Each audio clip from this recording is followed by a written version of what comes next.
I got a bad moon rising. I see that trouble's on the. Hello and welcome again to another edition of the Living World of Darkness Rage Across New York. The scene we find ourselves is one within the Sept quite proper. That place where, well, the invisible world crosses over to the real one, as Alan will try to explain to some very, very ignorant kinfolk later. And his mind is full of God of Gaia, damn it, why are you blessing me with so many trials and challenges right now? I know that you would only give me something that I can overcome, but Gaia, if you would have given me a heads up, that would have been awesome. Ellen, for his part, is having this conversation in his head, walking over to the little place that he knows that chases the storm, likes to go ahead and sort of bathe in the rays of the umbral sun. And faithfully, he will find Chases there, relaxing, sprawled out on his back. He. If you're not looking closely, it looks like he could be asleep, but his eyes are just a little bit open.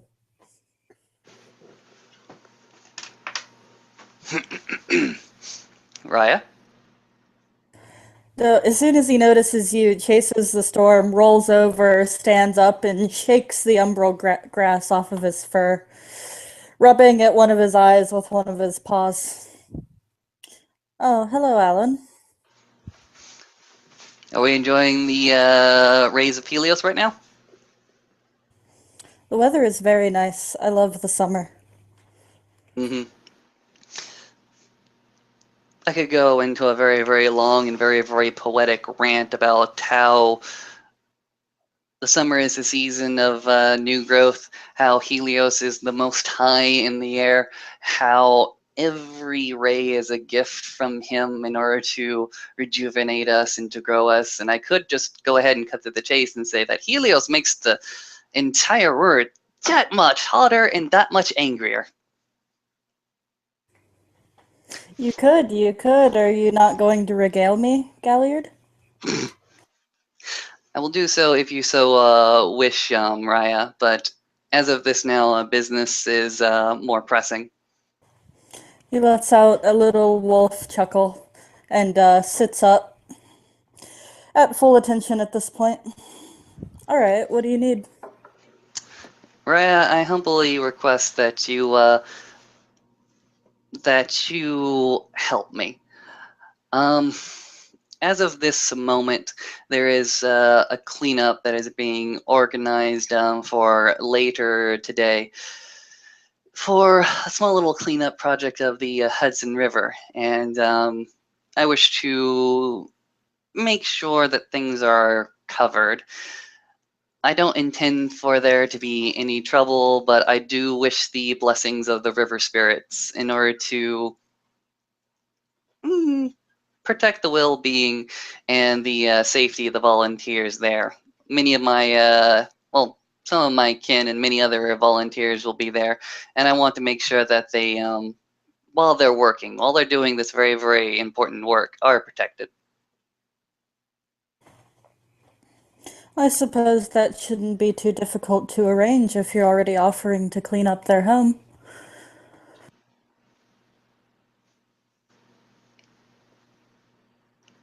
Then you're willing. Sure, I have a few moments. Thank you, Raya. And he'll stand and walk over to Alan and sort of give him a nod for him to lead the way. Um, Chases, do you wish for me to escort you to the site we'll be doing up the cleanup? If you don't mind, it would be best to get the spirits there to help. All right, very well. Alan will start to walk off, actually, in the rumblescape. I take it outside of the step, and like very, very good and organized citizens of the Umbra, make sure to maintain a single file line. Make sure to follow all the stoplights. Make sure to just pretend to be a weaver spirit for a few seconds. As Alan is going to go ahead and lead Chases the Storm to the pier, where volunteers will be later that day organizing.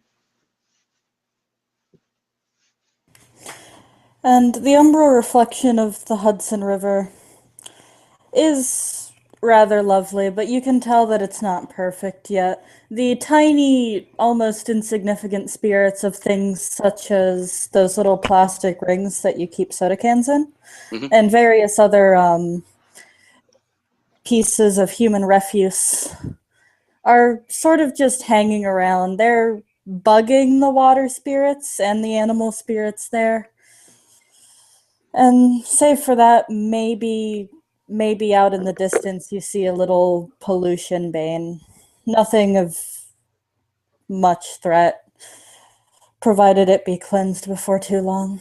And Chases will sit down at the mouth of the river and simply sit there, his ears lowered a bit, and blink slowly as he waits.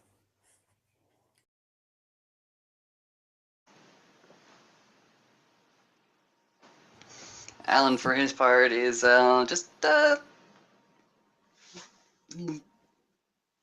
he's not a Theurge, he's not a crescent moon, he's a gibbous moon, so he's going to let the crescent moon do the work. And Chases the Storm. After a while of his very patient waiting, you see a rippling in the umbral water as a very close to featureless, round little head pops itself up out of the water, almost indistinguishable from the rest of the water, save for some very, very large, intelligent, solid blue eyes. And it blinks up at the two of you. And Chases will turn to you and say, "What would you like me to say to it?"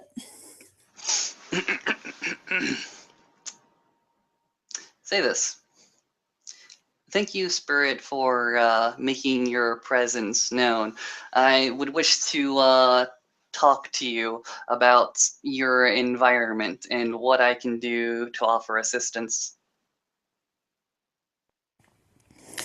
Chases the Storm will repeat this in a rather funny tongue of this spirit, a mixture of like bubbling noises and body language.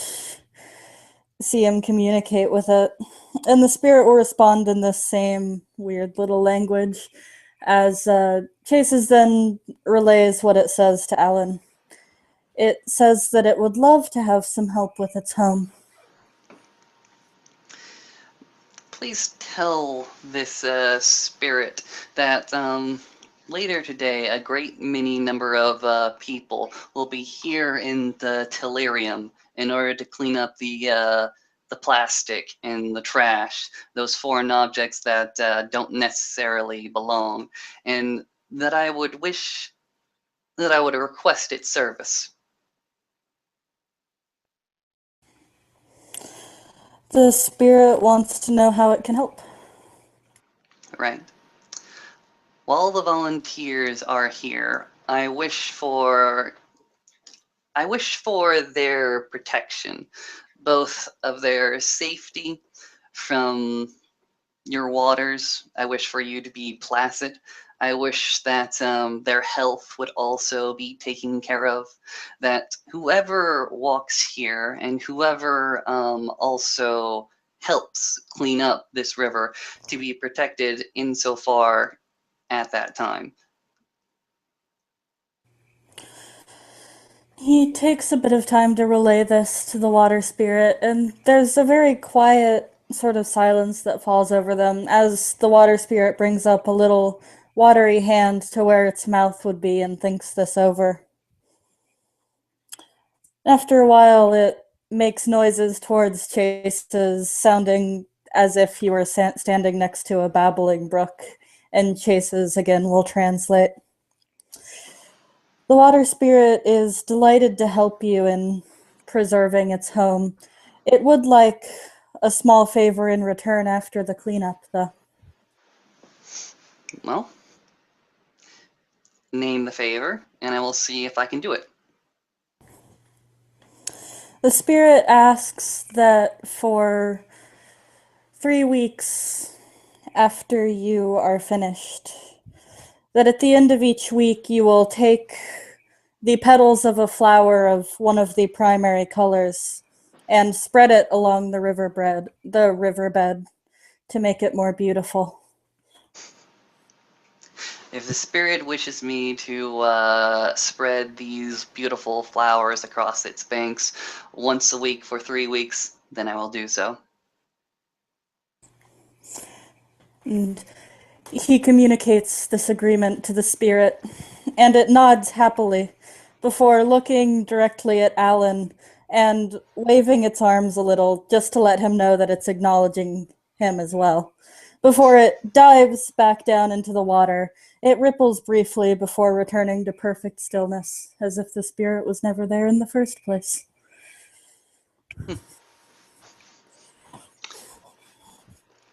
Very well then.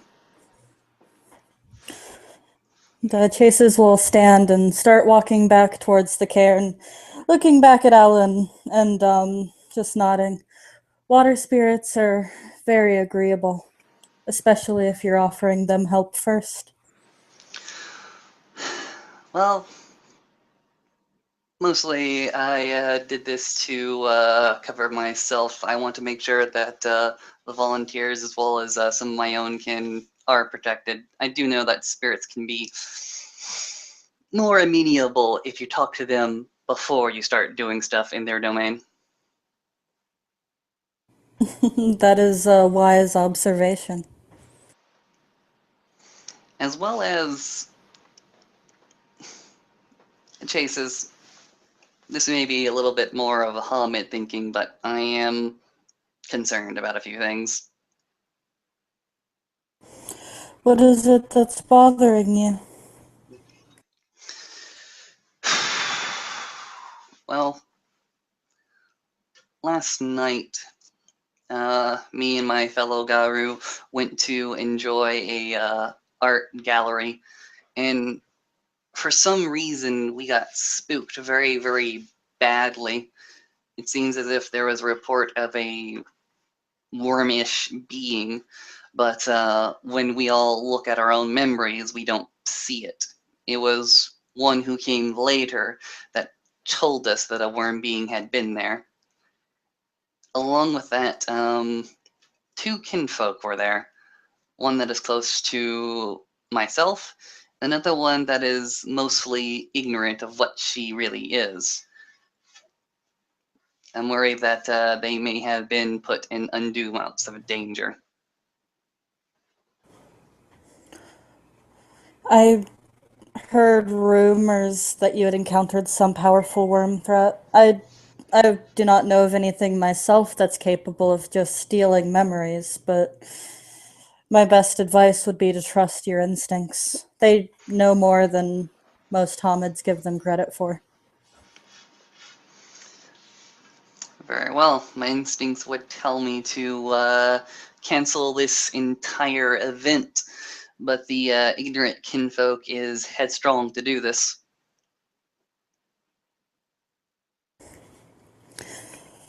You may be able to reach a middle ground with them.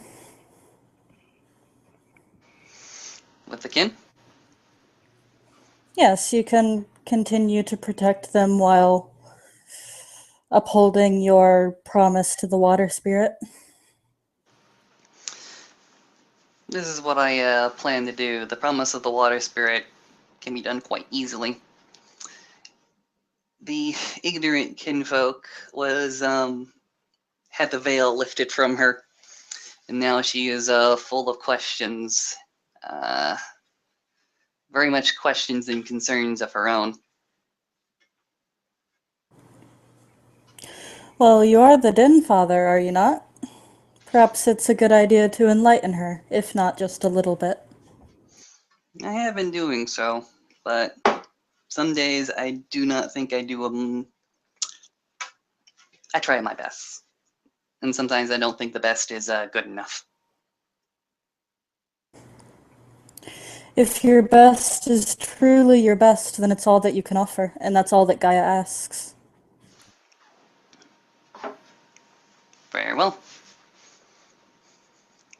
I'm having this new kin who's just learning about herself. I'm having her be mentored by one kinfolk that I do trust. So at least there is that. And apparently she happens to be very, very popular. I think it's because of, I think it's just because of the beauty that falls off her, I think. There are plenty of Garu that are looking to be a knight for some reason. Well, they are all getting a bit older. Perhaps they're thinking of settling down with a mate. Getting old, they're teenagers. And I wasn't even 2 years old when I had my first change. What's your point? How old are you, Chases, then? Let's see. And he thinks for a moment. To do the math, as his aging process was changed by the first change. And after a while, he looks at Alan and he says, I am 8 years old. Is that, old for lupus? Consider me ignorant. I had my first change somewhere around the age of 1. I've been Guru for about 7 years. I think I have been Garu, well, 7 years is about right, at least. But I don't think I know nearly as much as you, Raya. I had a very active first couple of years. Most of it is about experimenting, and I've pissed off my fair share of spirits and changelings and other guru and homins. It's a learning experience. Very well. I myself maybe spent the first few years of my life, or my second life, simply hiding from people. I'm a bit paranoid.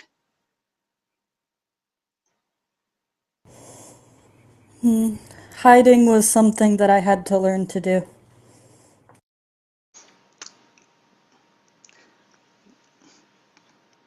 Chases, you can tell me if I'm overreacting, but I don't know.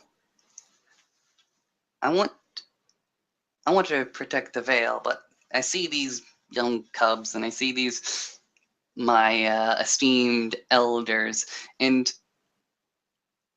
maybe it's just the way that I was brought up, but I see the veil being ripped, not totally ripped apart, just tiny etches.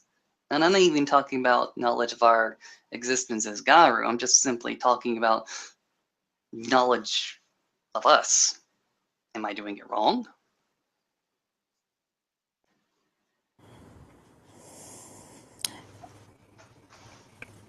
From what I've been told, in this day and age, the veil is even more difficult to protect, so I wouldn't say that you're overreacting.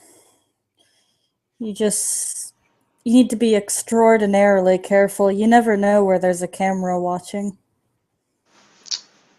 True. And it's not just the veil against humanity, it's the veil against the enemy as well. Worm threats. Worm threats ought not to know us. Worm threats ought to know not to know our faces or our names. At least that's always how I've always been taught. No, but they do the same to us. The thing that many young guru forget is just how intelligent the agents of the worm can be. If you look into Hamid society or into anything, you really get a feeling of what kind of cunning it took to weasel its way into their lives so firmly.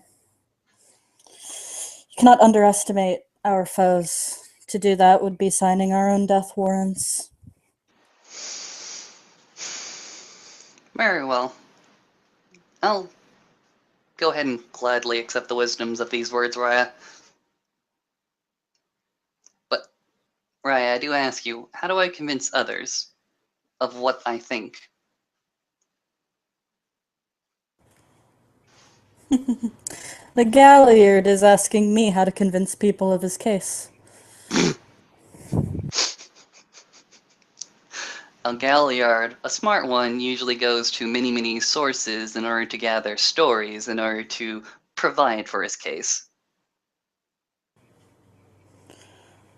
I'm afraid I'm no storyteller, so I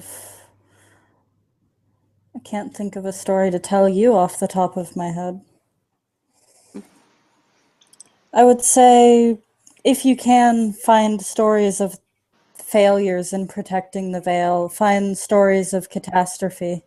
Make sure that they know that the Veil is for our protection and for the protection of humans. Make sure that they know of the insidiousness of the worm, and do not allow them to underestimate it, and do not allow them to think that they can hunt Banes like deer. Mm-hmm. I will do so, Raya. Thank you for the words. Of course. Chases will go ahead and lead Alan, and again, they're going to be very, very, very, very good, citizens of the world in the umbralscape of New York. Follow the signs, the red and green lights. Just stand in one line, walk, walk, walk, walk, walk. Alan is learning to, just be one with the stream. And eventually they'll get back to the set grounds proper, where they're allowed much more freedom. And when they do so, when they reach that place where the invisible world meets the visible world, Alan will go ahead and look to Chase's Storm, gesture back to his sunning stone, and simply say, "As you were, Raya. I thank you for your help today." And Chases will nod to him and walk over and sprawl out once again in the sun, his eyes half closed and his tongue hanging out of his mouth. And there, I believe we can end our scene with Alan sidestepping back into Delirium and on to the rest of his day. Thank you, everybody, for watching. Y'all have a good day. Praise the sun.